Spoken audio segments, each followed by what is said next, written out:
دوسرا جو ہمارا اصول عقائد میں سے جو موضوع ہے وہ ہے عدل. اہم مسئلہ ہے بہت ہی، عدل الہی کا مسئلہ. خدا کی صفات جمالیہ میں سے ایک صفت ہے اس کی عدالت. جب ہم نے صفات جمالیہ کا اظہار آپ کی خدمت میں عرض کیا، اور یہ جو صفت عدالت ہے یہ سارے کے سارے مسائل سے تعلق رکھتی ہے، یعنی خدا کے ایمان سے، قیامت سے، نبوت سے، امامت سے، احکام کے فلسفے سے، ثواب و عذاب سے، ٹھیک ہے، سب سے اس عدالت پروردگار کا تعلق ہے. مولا کائنات فرماتے ہیں توحید وہ ہے جو تمہاری واہمہ سے بھی دور ہے، کیونکہ تمہاری جو قوت واہمہ ہے اس میں جو سما جائے وہ محدود ہے، جو ادھر آ جائے وہ محدود ہے. تو اور عدل اس چیز کا نام ہے جسے تم متہم نہ کرو. عدل کیا ہے؟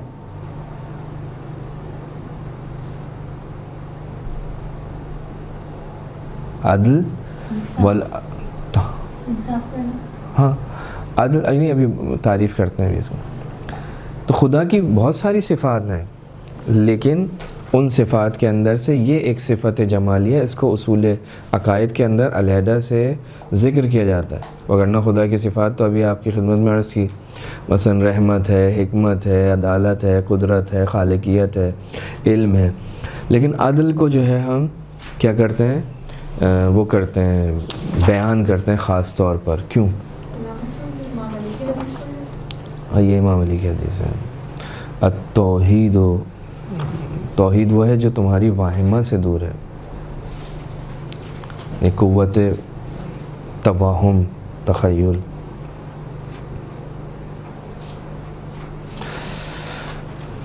یہ وہم سے جی. تو یہ جو خدا کی بہت ساری صفات ہیں، لیکن ان صفات کے اندر سے صرف اور صرف ہم عدالت یا عدل الہی کے بارے میں ہم گفتگو کرتے ہیں.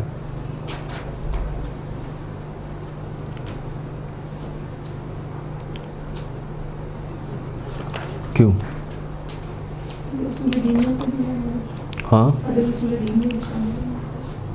وہی میں اسی کی بات کر رہا ہوں کہ خدا کی صفات تو بہت ساری ہیں، لیکن ہم اصول دین میں جب ہم بات کرتے ہیں توحید کے بعد ہم کہتے ہیں کیا؟ عدل. لیکن جب اسلام آیا تھا تو اس زمانے میں، ابتدائی زمانے میں ایک فرقہ تھا جس کا نام تھا فرقہ اشعری،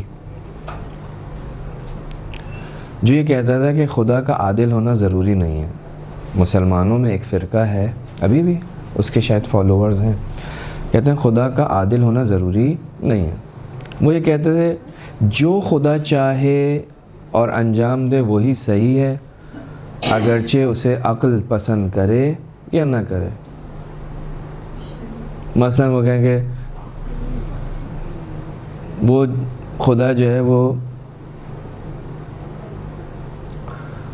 امیر المومنین کے قاتل کو جو ہے وہ جنت میں ڈال دے تو یہی صحیح ہے مثلا، کیونکہ وہ کہتے ہیں جو خدا چاہے وہی صحیح ہے. وہ عدل الہی کے قائل نہیں تھے. اس کو ہم قبول نہیں کر سکتے کہ بھائی کیسے ہو سکتا ہے کہ اس ظالم کو، شقی کو پروردگار سزا نہ دے اور اسے جنت میں ڈال دے. کیوں؟ کیونکہ یہ پروردگار کی حکمت کے خلاف ہے.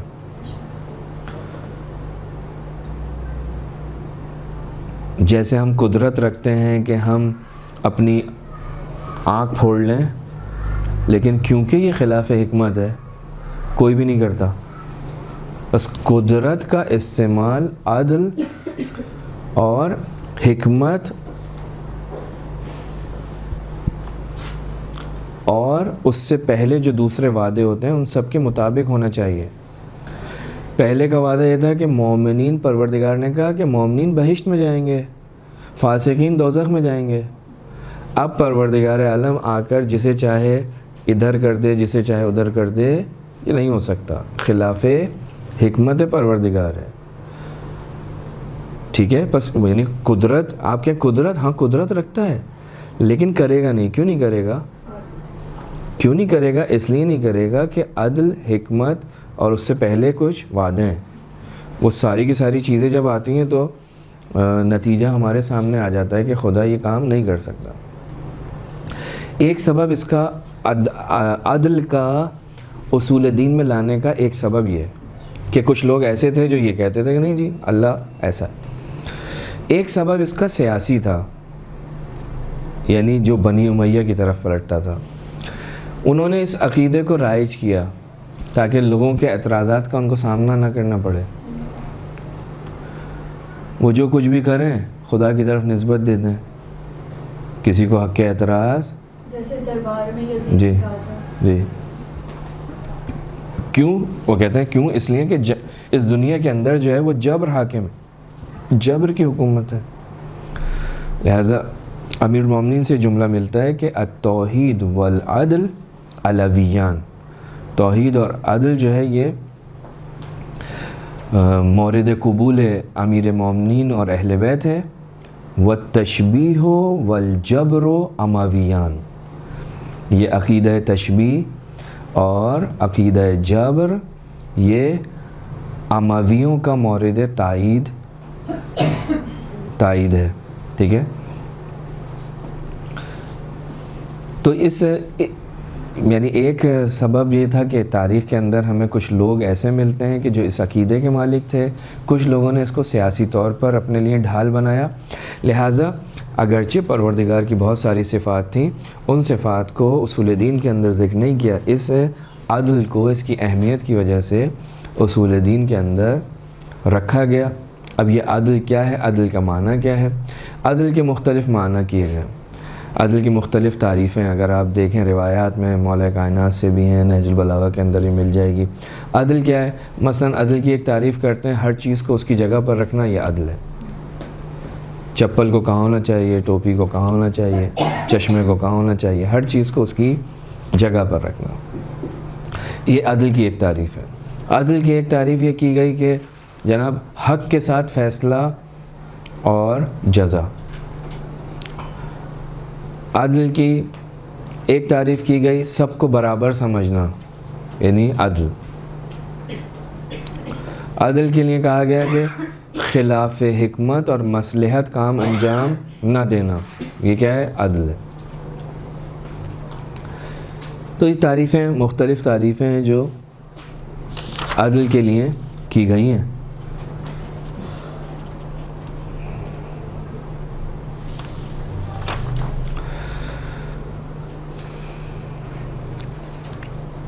خدا عادل ہے، خدا عادل ہے.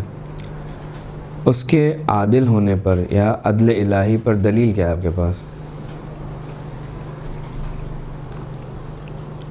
خدا عادل ہے کیونکہ اصول دین کے اندر آیا ہے.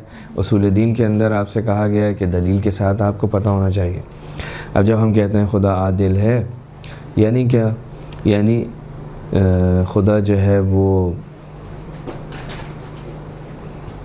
ہر چیز کو اس کی جگہ پر رکھتا ہے. خدا ظلم نہیں کرتا. خدا کبھی فعل کو، برے کام کو انجام نہیں دیتا. جب ہم کہتے ہیں خدا عادل ہے تو عدل کے مقابلے میں کیا آتا ہے؟ ایک آتا ہے ظلم، کیونکہ جب آپ کسی چیز کو اس کی جگہ پر نہیں رکھیں گے تو یہ خود کیا ہے؟ ظلم کا ایک مصداق قرار پائے گا.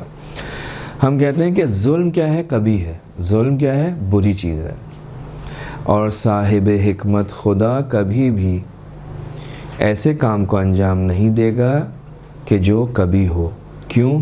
کیونکہ ظلم کے کچھ اسباب ہیں اور خدا ان تمام اسباب سے، ان تمام چیزوں سے منزہ ہے. لیکن عدل کے مقابلے میں آیا ظلم کبھی ہے اور صاحب حکمت خدا کبھی کام انجام نہیں دے سکتا. کیوں؟ کیونکہ ظلم کے کچھ ایسے اسباب ہیں جو خدا کی ذات سے دور ہیں، منزہ ہیں. ظلم کیوں کرتا ہے انسان؟ اگر ہم انسانوں کی بات کریں تو ظلم کیوں ہوتا ہے؟ ظلم کا ایک سبب کیا ہے؟ ضرورت. میری ضرورت سبب بنتی ہے میں اپنی ضرورت کو اپنی حاجت کو پورا کرنے کے لیے کسی کے حق کو اس سے چھین لیتا ہوں، ظلم کا مرتکب ہوتا ہوں. خدا برتری وہ جو خود کو جب کسی سے بہتر سمجھنے لگے تو بھی انسان جو تکبر، وہ اپنے اندر کمی محسوس کر رہا ہے نا. حقیقت میں برتری نہیں، وہ کمی ہے. جہالت، نادانی، یہ بس ضرورت ظلم کا سبب بنتی ہے. خدا کسی کا محتاج نہیں ہے. جہالت اور نادانی، خب جو جہالت اور نادانی کی قباحت سے واقف ہو وہ ظلم نہیں کرتا. پروردگار عالم تمام چیزوں کا عالم ہے. اخلاقی برائیاں جیسے کہ انہوں نے اشارہ کیا، کینہ، حسد، خواہشات نفسانی، یہ سب کی سب سبب بنتی ہیں کسی کے اوپر ظلم کرنے کا. پروردگار عالم سے ہم نے صفات سلبیہ میں تمام چیزوں کو ہر چیز سے منزہ کیا ہے. عجز، ناتوانی، میرے پاس کچھ نہیں ہے، میں چاہتا ہوں اس کے پاس بھی نہ ہو. میں اپنے سے کسی چیز کو دور نہیں کر سکتا، عاجز ہوں. تو جو عاجز ہو خطرے کو دور کرنے سے تو اپنے مقصد تک پہنچنے کے لیے کیا کرتا ہے؟ وہ ظلم کا مرتکب ہوتا ہے. پروردگار عالم عاجز نہیں ہے، قادر ہے.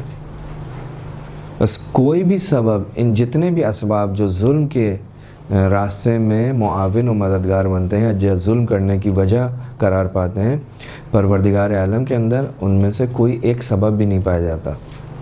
پروردگار عالم برعکس غنی ہے، محتاج نہیں ہے. پروردگار کا علم لامحدود ہے، وہاں پہ جہالت تھی. پروردگار عالم تمام کی تمام صفات حسنہ کا مالک ہے. پروردگار عالم لامحدود قدرت کا مالک ہے. عجز و ناتوانائی اس کی طرف سے اس کا کوئی گزر بھی نہیں ان چیزوں کا. تو بس پروردگار عالم عادل ہے. پروردگار عالم کے ہاں اس قسم کی کوئی چیز نہیں پائی جاتی. پروردگار کسی پہ ظلم نہیں کرتا. قرآن مجید کے اندر بھی اگر ہم، یہ تو عقلی بات کی ہم نے، اگر ہم قرآن مجید کی طرف جائیں تو قرآن مجید کے اندر بہت سی آیات ہیں کہ جو پروردگار کی عدالت کو اسی طرح ثابت کرتی ہیں. مثلا ان اللہ لا یظلم الناس شیئا، پروردگار لوگوں پر ظلم نہیں کرتا. سر لیکن یہ اکثر سوال آتا ہے کہ اللہ جیسے جو لوگ ایتھیسٹ ہوتا ہے پوچھتا ہے کہ اگر اللہ تعالیٰ مطلب اللہ تعالیٰ ہے تو وہ کچھ لوگوں کو غریب لگتا ہے، کچھ لوگوں کو اتنا زیادہ کچھ دے دیتا ہے، بہت سارے اس کے، لیکن ہم کیا جواب دیں گے؟ انشاءاللہ آگے اس کا اشارہ کر.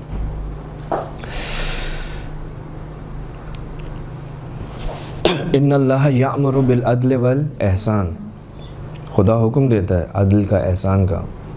ان اللہ لا یظلم مثقال ذرۃ، ذرہ برابر بھی ظلم.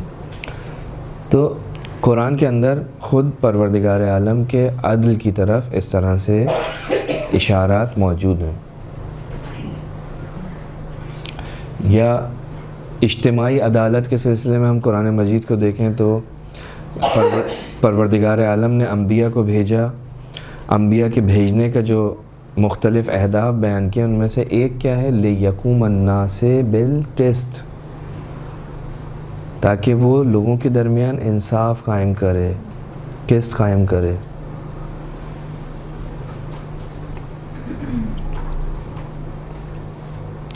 مولا کائنات سے جب ابن عباس سے جب گفتگو ہوئی، مشہور واقعہ ہے، آپ نے سب نے سنا ہوا ہے کہ مولا اپنی جوتیاں سی رہے تھے تو مولا کو دیکھ کر میں کہا، تو مولا نے کہا ابن عباس سے کہ اس کی قیمت کیا ہوگی؟